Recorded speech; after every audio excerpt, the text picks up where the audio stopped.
కుమారన్నో నా మాట వినన్నో, నా మాట వినన్నో. మనలాగే మామూలోడు జనమందరి గొంతయ్యాడు, మన గోసాగోడు తెలిసిన మనవాడు మల్లన్నో, తినుమారు మల్లన్నో. పేదవాడి న్యాయస్థానం తన ఇల్లంట, జనము ఈ రాజ్యం తన రెండు కళ్ళంట. పానం మీదికొచ్చిన గాని భయపడడంట, ప్రజా సేవకుడై కదులుతుండు పేదల ఇంట, ఇంకా పండగలంట.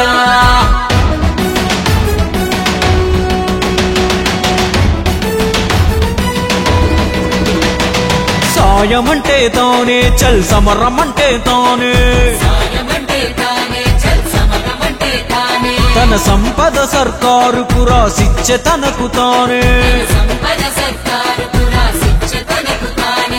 తీనుమారు మల్లన్నంటే గరీబోని దోస్తానే, ఆపద సాపదలో దాపుకుంటాడు మల్లన్న, రేపటి సూర్యుడై వెలుగు తెస్తాడు.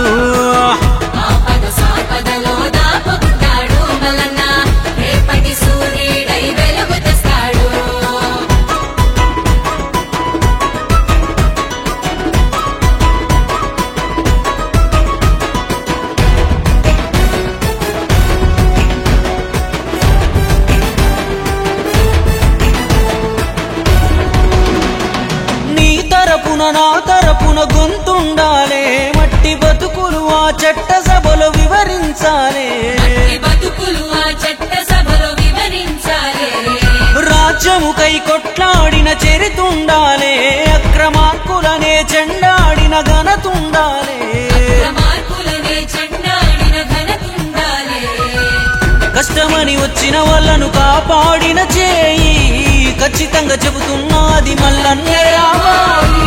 కన్న బిడ్డలాగా ఇంకో బిడ్డ బాధపడొద్దని వందల మందికి వైద్యాలే అందాలి. తను పుట్టింది బతికేది జనం కొరకు అంటాడు, దాడులు ఎన్నైనా దడవని వాడు మల్లన్న, దోపిడి యాడున్నా దొరకబడతాడు.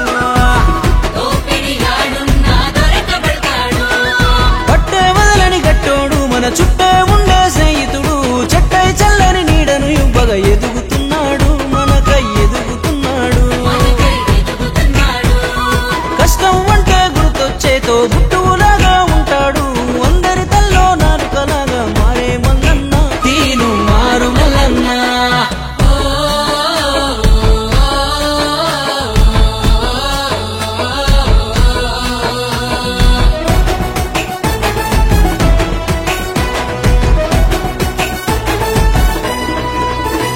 మల్లన్న గడపదొక్కి సాయం పొందిన వాళ్ళు దేశ విదేశాల్లో ఉన్నత స్థానంలో ఉన్నారు. ఒక్కడిగా ఉండి ఇంత చేసిన వాడు అధికారం ఇస్తే ఇంకెంతో ఆధారమైతాడు. చెడు చెలరేగే చోట చెండాడేవాడు, ప్రతి తరమున ఒకడు పుడుతూ ఉంటాడు. వాడికింత మద్దతిస్తే యుద్ధం చేస్తాడు, అవుతాడు పద్ధతులే మార్చే మొనగాడు. 100 నెంబరుకింకో రూపమేర మల్లన్న, జనమే ఊదిన రణజంగు సైరను, అలుపే లేదికా పొద్దు పోరును. మూడు రంగుల జెండాతో రేవంతన్నే వచ్చాడు, కాంగ్రెస్ ఉద్దండులు అండగున్నారు, మల్లన్నకు అండగున్నారు. పట్టణాల్లో పల్లెల్లో పట్టభద్రులంతా కలిసి